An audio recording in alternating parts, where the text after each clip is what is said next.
History of the early settlers of Pictou County.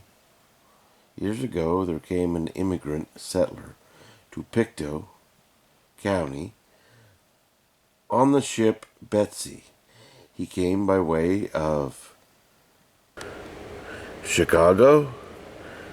Looks like that's what that says. If anyone knows any different, let me know.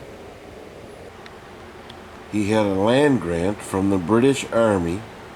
His name was Charles Arbuckle, and he married a girl by the name of Mary McGee, daughter of Barnabas McGee, who was living in Green Hill, Nova Scotia. But Charles did not like it there. He wanted to move near the shore, so they shifted his grant to Lower Barney's River.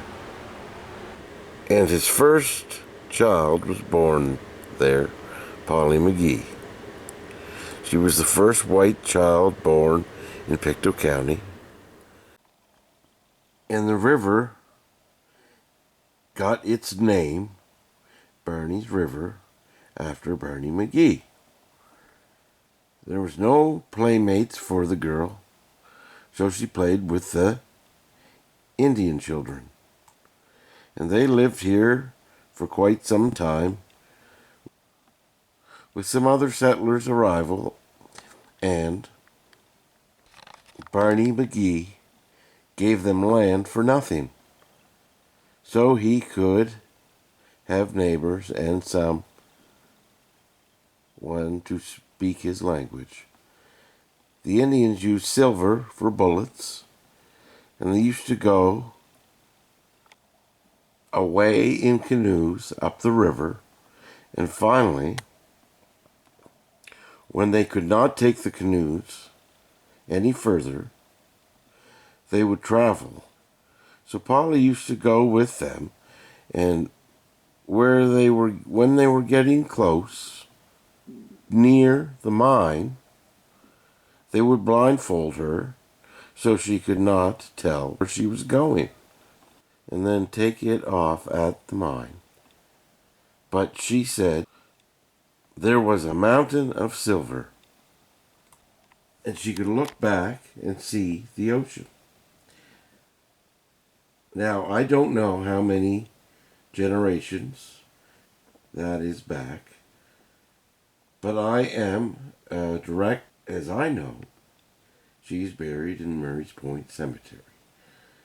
And where they lived is across the river from where I am at the present time. Her father's father was from Scotland. He was a titled man, knight, and Earl of Kilmarnock, and Baronet Earl of Kilmarnock Castle. I am told the ruins of the old castle still stands. Now to go along with my story. My mother's father was Captain Angus McLean from Murray Harbour, PEI, and her mother was Jenny Arbuckle from Ponds, Nova Scotia, Crossroads. My father's father was Captain Charlie Arbuckle of same place, so you see, they were second cousins. He lived, my grandfather, to be 100 years old. My great-grandfather on my mother's side was Willie Arbuckle. My father was also William Arbuckle. My mother, Catherine Ann McLean, and married Thomas Copeland Macdonald. His father was John Macdonald of Lower Barney's River, and his mother, I'm not sure what it says here, Helen Copeland of same place.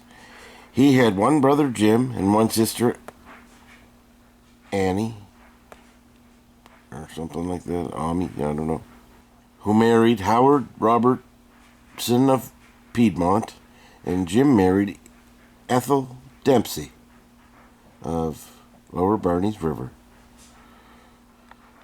Annie had 2 boys, Ivan and Walter.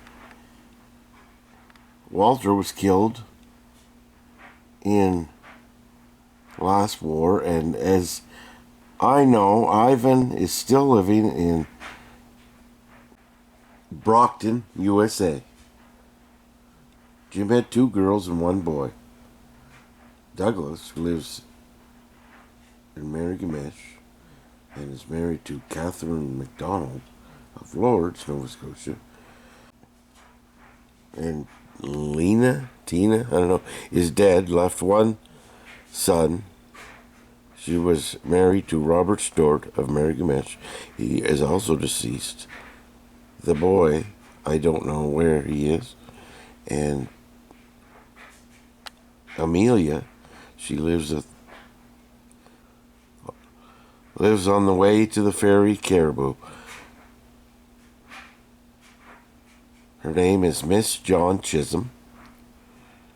Tom's family is Helen. Oldest first. She is dead. She was married to Andrew Dwyer of Thorburn and Catherine Cameron of Westville. I don't know what this means. 3 dead, 4 dead, 5 dead, 6. Ruth, dead. She was married to Garvin Haggard of Piedmont. Eva is wife of Reno Bertelli, store in Kensieville. Jerry, wife of Vic. Trinity Downsview.